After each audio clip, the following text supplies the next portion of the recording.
Plate একটা ভাত ছিল, ধুয়ে ফেলে দিলে বাড়ির বরকত চলে গেল।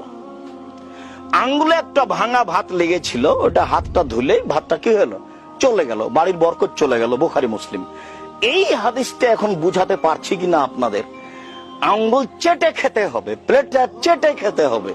যদি আপনার হাতটা ধুয়ে ফেলেন আর যদি ভাত চলে যায় তাতে, প্লেটটা যদি পানি ঢেলে দেন তাতে যদি ভাত চলে যায়, তাহলে বাড়ির বরকত কি হলো, চলে গেল। হাদিস বুখারী মুসলিম, আপনি মানতে বাধ্য। বরকত কিভাবে চলে যায় আপনারা বুঝতে পারবেন না। তখন রোজ খাবার নিচ্ছে মানুষের কাছ থেকে, কিন্তু দেখি বাড়িতে নেই, তার মানে বাড়িতে বরকত নেই।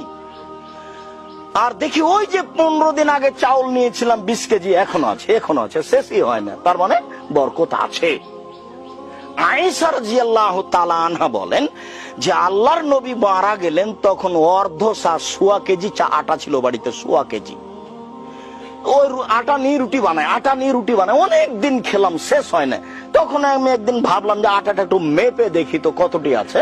মাপার পরে দেখি 2 দিন পরে আর নেই। চলন্ত জিনিসটা মাপবেন না। ওই যে 20 কেজি চাউল পেয়েছেন, 2 দিন খাওয়ার পরে আর মাপবেন না যে কতটি আছে। মাপলেই 2-3 দিনে শেষ হয়ে যাবে। আর নিয়ে এসে রেখে দিয়েছেন একটা বস্তাতে, রোজ বিসমিল্লাহ করে উঠাবেন, রান্না